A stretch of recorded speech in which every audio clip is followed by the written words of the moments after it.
What's going on? Sean here. We're back at it again. Today we're going to be talking about 3 rules you must know if you want to get into real estate investing.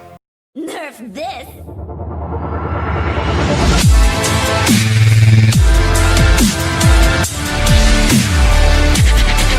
If you're finding my channel for the first time, make sure you smash that subscribe button.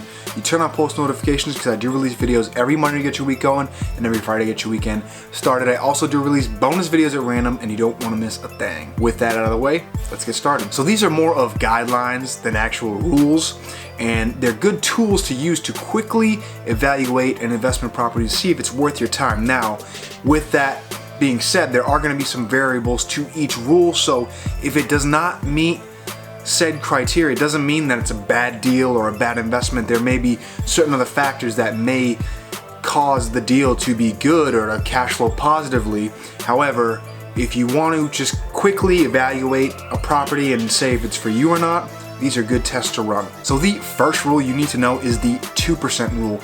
And what that is the rent roll divided by the price you paid for the property, or if you're going to purchase the property, the price you will want to pay for it.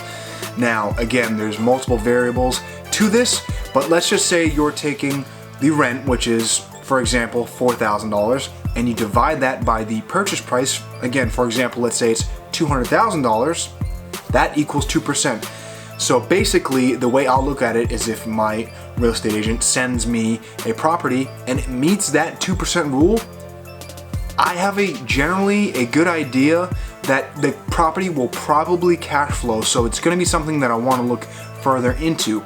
Now, with that being said, it's usually harder nowadays in the real estate market we're currently in to find something that's over 2%. Obviously, the higher percentage you have, the better the investment is and the better chance you have for more cash flow on that property. It is a lot more normal for me in my market to get something that cash flow that meets the 1% rule, which is exactly the same thing as the 2% rule, but instead of the value meeting 2%, it equals 1%. Anything less than 1%, I just will not look at. With that being said, again, there's a lot of variables. Let's just say the asking price makes this property fall below the 1% rule, but however, if I can come to get the offer down to beat the 1% rule or the 2% rule, then it may be a good investment. And so I hope all that makes sense, but that is my favorite rule to use when trying to quickly evaluate these properties. Moving on. So the second rule you must know is the 50% rule. And basically what the 50% rule states is that half of your income from your rental property will go towards your expenses. And the key note on this rule is that you do not include the mortgage payment on your expenses. So let's just say your monthly rent roll is $2,000 per month. If you multiply that times 50 or divide it in half, you'll be left with $1,000. That $1,000 will technically go toward your expenses, and then you will subtract the mortgage after that. So let's just say you have a $2,000 rent roll, $1,000 is going to your expenses, and your mortgage payment is $800. That technically leaves you with $200 cash flow per month. Again, this is another rule that I technically use to quickly evaluate properties, and the variables for the 50% rule again are going to be, taxes, insurance. You could have very low property taxes in your market.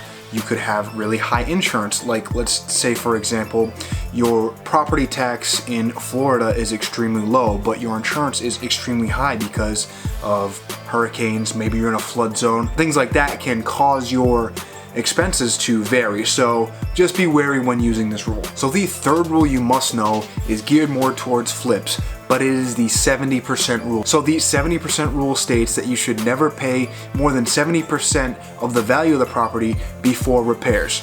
So let's take this for example. Let's just say a property is being valued at $100,000.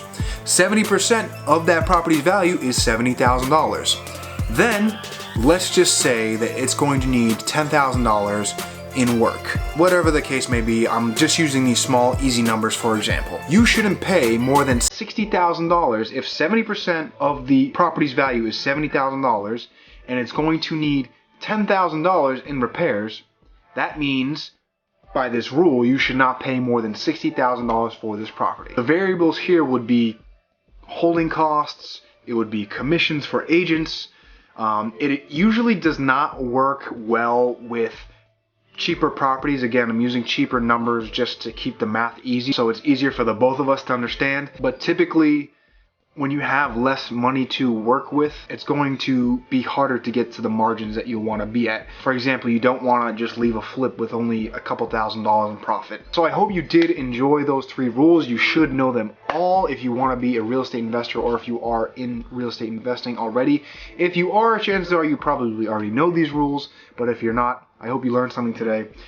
Again, my name is Sean, and each and every video I do try to make you the best version of you. I also always link some awesome real estate and wealth building books in the description box below, so if you want to check those out, please be sure to do so. Thanks so much for watching. I appreciate all your support. I will catch you next time.